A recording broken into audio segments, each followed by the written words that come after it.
Hello again, fellow audiophiles. I am Wave Theory, and this is the MIRPH Designs MIRPH-1.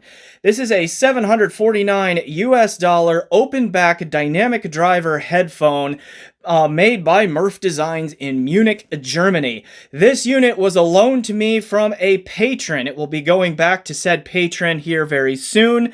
MIRPH Designs has no idea that I have this headphone. They don't know this review is coming, so they will see it for the first time along with all of you. So obviously they have made no attempt to influence my opinion on this piece one way or the other. So the link that is down in the description for this headphone is just that, a link. It is there for your convenience. There's no affiliate links or anything like that with this headphone. Again, just there for your convenience. All right, the patron who sent me this headphone was saying that he was quite surprised with how good it sounds and how well it scales up. And I gotta say, I agree. I was really pleasantly surprised by how well balanced the sound is on this. And yeah, how it keeps sounding better and better as source gear quality improves. So a lot to like about this one. Stick around after shameless self-promotion to find out why. Hi, it's me again, 14 months later and a whole foot taller. Now, since Wave Theory liked the first 10,000 subscriber play button I made him, maybe he wants a 25,000 subscriber play button. This can only happen if you subscribe though. Now, since over 60% of the watch time comes from unsubscribed viewers, I'm gonna need you to subscribe. You can also sign up for his Patreon or send him money in PayPal. Links in the description. Now, on to the video. One of the key features of this headphone that is of interest is that it has a fully modular construction here. So if any individual part on this breaks or fails, it should be fairly simple, in theory, to swap that part out, and then you're just off and running with the same headphone again. I will show you a close-up overhead view of the build and some of those features here in just a moment. Real quick, let's talk about some specs though, and there aren't that many to go through. The dynamic drivers in each headphone have each ear cup have a diameter of 50 millimeters and a rated impedance of 32 ohms. All right, and it uses the same dynamic driver, as I understand it, as like the DMS Omega and Pud. If you know who Pud is, he's the one who makes those fun headphone designs, like with the horns and all of that kind of stuff going on in there. His same driver type, as I understand it, as those in there. So those are just the basics though. So let's go ahead and cut to that clip where we have the overhead view so I can show you a close-up of the build. Then I'll come back on camera and we'll talk sound. All right, overhead view to get a look at the build of the MIRPH-1 here. And I want to show it to you up close because it really is a completely modular construction.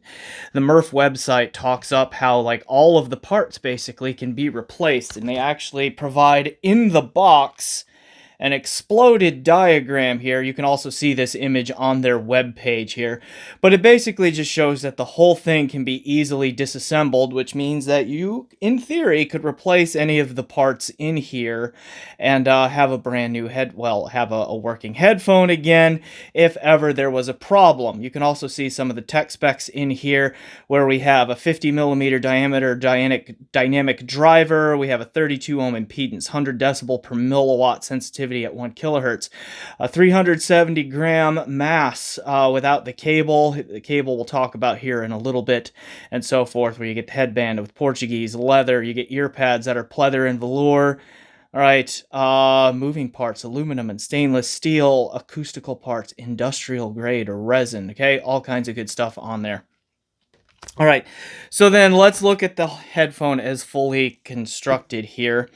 Yeah, here are the back grills a little bit, and I mean, all of the materials feel pretty nice. And then, yeah, we've got, like, the grills are plastic. This one right here, okay, rattles just a little bit.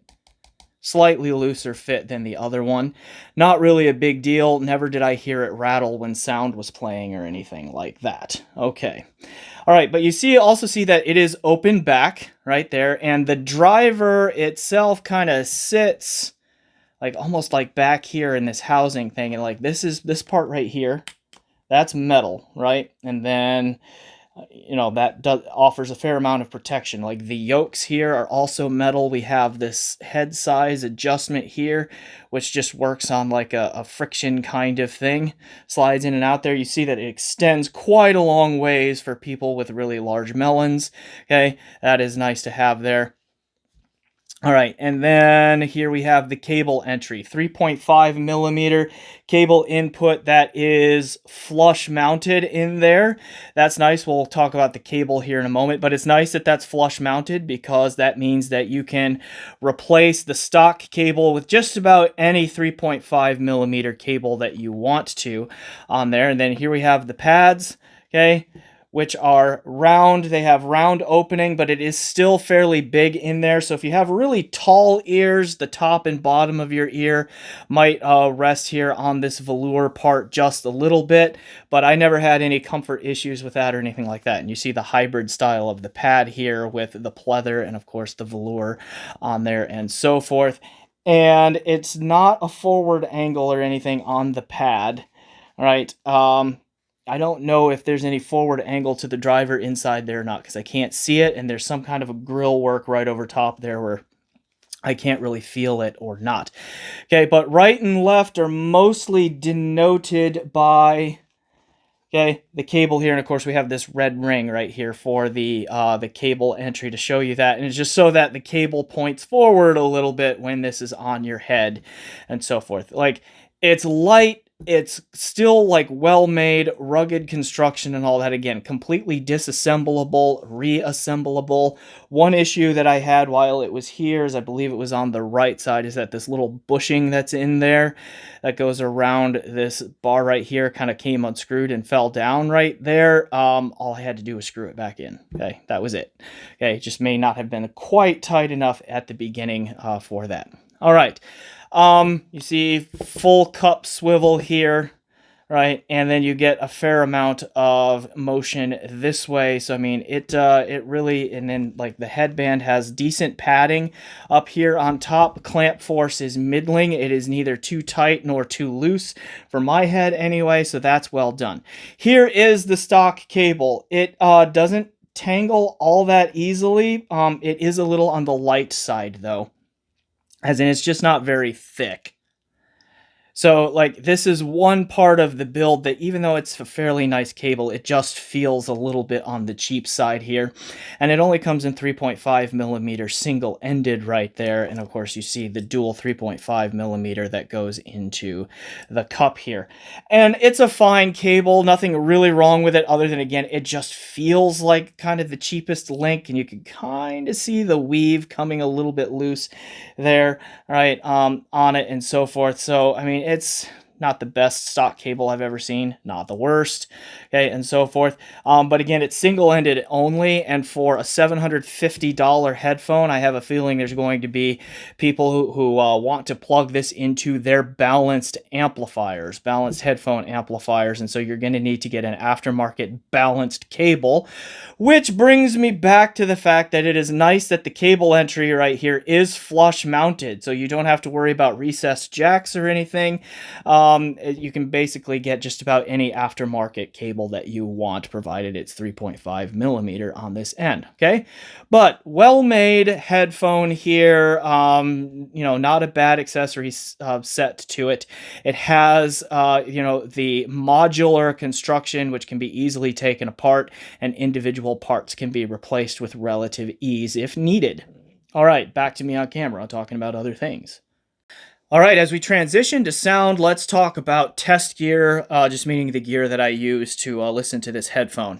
And there were a small handful of chains on this one here, kind of like the lower end or more, I don't want to call it entry level because it's not that, but some of the cheaper gear that I used to listen to this headphone would be the Shit Asgard X, which is a brand new amplifier that I am also working on a review for and should be out very soon. And then also included in that would be the mesh DAC card that goes in the Asgard X there. I'm all digital music listener, so all of the files that I listened to would have been lossless or high-res FLAC files or DSD files, either played locally or in the case of FLAC files, streamed from Qobuz all through Roon endpoints that would have fed either that shit DAC and amp combo or some of the gear I'm about to mention would have been FIO SR11 streamers, either or a direct USB connection to an Asus ZenBook Windows 11 laptop.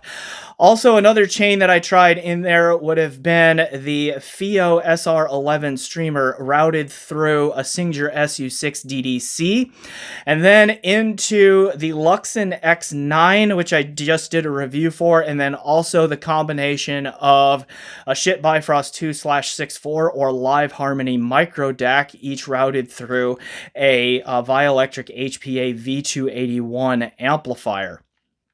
All right. High-end signal chains here that I would have tested this with would have included a Sonor Ultra Rendu streamer through a Vice Engineering INT 204 DDC, which is also in for review, and then via AES connection from there into my Berkeley Alpha Series 2 DAC.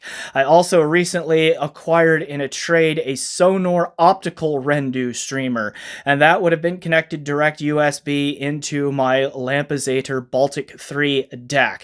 Both that Baltic 3 and the Berkeley Alpha Series 2 that I just mentioned are routed through an XLR switch into an LTA Z10E amplifier as the high-end signal chain that I use to see how well this headphone does in fact scale up. All right.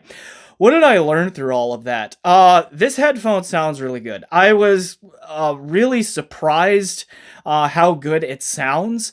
And I'm surprised that there's not more fanfare around it, because like this headphone probably is deserving of the title best headphone you've never heard of, right? And so why is that?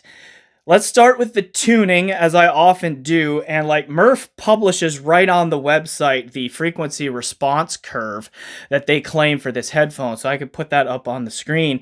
And what you see there is like just very linear bass extension and a pretty close compliance with like the Harman target on the ear gain region, or through the ear gain region, and then a bit of a roll off there in the upper air frequencies in there. And that's really a lot how my ears hear it too.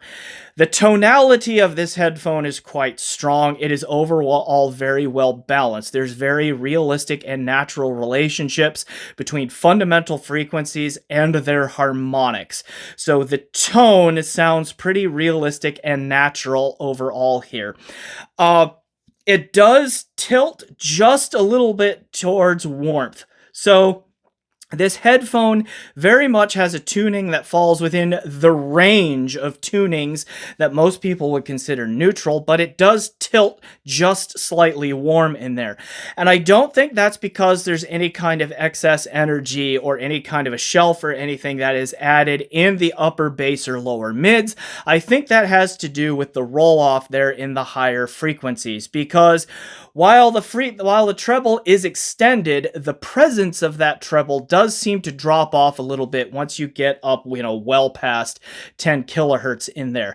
So it's not necessarily the most open or spacious sounding headphone, particularly for an open back here, but that also means that it has a very smooth and non-fatiguing sound as well, but it also has enough air and presence in the very top end to also not feel closed in at all either. But I think it comes across as just slightly warm, mostly because of that treble roll-off rather than any gain in presence in any other of the lower regions there. But also notice on that graph that I put up there that the bass extension is like linear all the way down to 20 hertz. And perhaps the thing that surprised me the most about this headphone is that excellent and very linear deep bass extension. That what you see on the graph there is what my ears were picking up, because yeah, this headphone digs really, really deep, and it does so surprisingly cleanly and with really good pitch definition and articulation down in those low reaches. All right. I don't know that I can name another open back dynamic driver headphone that does bass extension quite as well as this one. Like, even a really expensive one like the Focal Utopia does not come across to me as being quite as linear down in the really deep reaches there as this one. Now, it still digs pretty deep, right? That's a really good headphone, and I'm not saying that the MIRPH here is a better overall headphone than the Utopia, okay? It is not, all right? But I'm just saying that that one particular trait, that deep bass extension, really surprised me in how well done and it was here on this headphone. Now, bass cleanliness is also pretty strong. I've had several headphones in lately where I do that test from the track Why So Serious by Hans Zimmer from the Dark Knight film soundtrack. And that has that really deep, active, synthesized bass line about 3.5 minutes into the track. And this headphone handled that track, the bass through that track, with more grace than most of the dynamic driver headphones that I have had in here as of late. Was there some distortion and sloppiness in that deep bass passage? Yes, a little bit. Okay, but not out of line for the price on this unit, not out of line for a dynamic driver, and it did a far better job with it than, again, some other dynamic drivers that I have had in here recently. Now, it's not going to catch like a HiFiMan or an Odyssey or a Dan Clark kind of planar in terms of the cleanliness of that deep bass passage, but for a dynamic driver, I was quite impressed for what it pulled off there. All right. And then the mid-range is also, again, really well balanced, and it sounds like nice and smooth without like lacking any detail. Male vocals in particular stand out to me as sounding pretty realistic and natural. Female vocals probably could benefit just a hint from a little bit more air, as the upper harmonics of their voices do get rolled off just a little bit more than male vocals do typically, but it's really not to the point where I ever really found it overly problematic or distracting. That is a nitpick here. What this headphone is able to do tonally through the mid-range that also pleasantly surprised me is that I actually don't mind it for just spoken word, okay? Dialogue in movie soundtracks or for like Zoom calls or anything like that. Just spoken word sounds more natural to me through this headphone than most headphones I have heard at about any price, because I am just super sensitive to things like shoutiness, honkiness, and all of that in mid-range timbre, and spoken dialogue and all of that just really brings that out a lot, particularly in headphones for me. But however the tuning magic works on this one, it really just was not that much of an issue, in my opinion, on this headphone. So I liked it for watching videos and such like that in a way that I typically don't with a lot of headphones. So that was also impressive. All right, the soundstage is not particularly huge. It's not tiny, it's not like intimate or anything like that, but it's also not overly big, probably just kind of average. But within the soundstage, the three-dimensionality and the holography of the spatial presentation is pretty strong. One of the better such presentations I've heard for a headphone that kind of falls in between like $600 and $1,000 okay? Very good in that regard there. So really nothing to complain about there. Dynamics are also, like, they don't really stand out as being super hard hitting or impactful, but they are also not lacking. Strikes a good balance on that. Attack and decay timing are also fairly strong, because in addition to the well-balanced tone of this headphone, the attack and decay timing and that tone all work together to create fairly natural and realistic timbre. Because again, like most instrument sounds and most vocal sounds are reasonable approximations of what they sound like in the real world. So I found that to be pretty strong on this headphone as well. Then resolution and detail retrieval is sneaky good, right? And this is where we're going to talk about like the scaling up ability of this headphone here a little bit. And we'll also bring in a comparison here that I used to like kind of tease out this scaling up property. One of the headphones that I use to compare this against is the HiFiMan Ananda Nano. This is a $420 US headphone that is served as like a budget enthusiast kind of price reference headphone for me, because the performance that they got out of this $420 unit is really quite spectacular. And frankly, a lot of headphones that fall into this $600 to $1,000 price range struggle to meaningfully outperform this headphone in overall quality.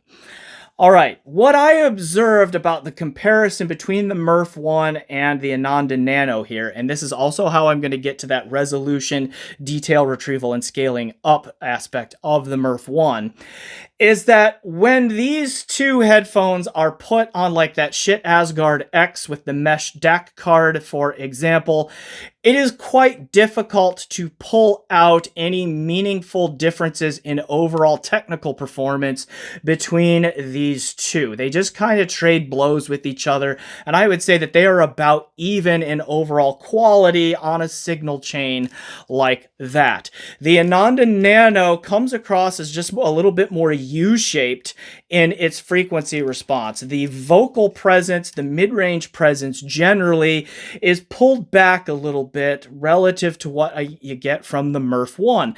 That's the classic HiFiMan, they bring that 2 kilohertz range down below the Harman target just a little bit on most of their headphones there, which kind of, like, for some listeners, pulls back that mid-range presence and can create like a just not quite as full a timbre as they would like, but it does seem to help with spaciousness in making their headphones sound really open and holographic and three-dimensional and that sort of thing. You can really hear that between these two headphones here on that trait here, because string instruments, pianos, acoustic guitars, drums, and vocals, and all of that kind of stuff sound a little bit more full and a little bit more natural in tone and timbre, and also just a little bit more present in the mix on the MIRPH-1 than they do on the Ananda Nano. They are not so far forward on the MIRPH-1. In fact, I wouldn't really call them forward at all. It's just that the Nano like comparatively recesses that just a little bit. Okay, but it, like the MIRPH basically never sounds shouty, honky, or hollow in its timbre to me in there. Okay, so I give the edge to the MIRPH there on the timbral aspects of it, particularly through the mid-range. Now, the Ananda Nano, having this big planar driver in it here, does the bass extension pretty well, like, almost as well as the extension part on the MIRPH-1 is, but it has a little bit more deep bass presence to it. So it has a little bit more rumble behind it. It also is just a little bit more aggressive on the attack. So it sounds just a little bit more authoritative on the impact of like kick drum hits and bass guitar string plucks and things of that nature. And it's just a little bit more dynamic and lively sounding overall. It also comes across as just a little bit more spacious. It sounds bigger in its stage, and the sound is just a little bit farther away from my head. And I think that's, again, because of that, the 2K range being pulled back just a little bit on the Nano. But the spatial presentation beyond that, in terms of its accuracy, the imaging, the separation, okay, the depth, the layering, and all of that on that Asgard X amp and mesh DAC combination there, 1/4 inch output, these two are basically dead even with each other in terms of like spatial holography, three-dimensionality, resolution, detail retrieval, texturing, those kinds of things. They have some tuning and presentational differences, but they are very, very close to each other on those technical aspects. Stepping up to the chains that were like my Alpha DAC or Baltic DAC through that Z10E amplifier here, and the story changes just a little bit. The tonal differences and the presentational differences remain, okay?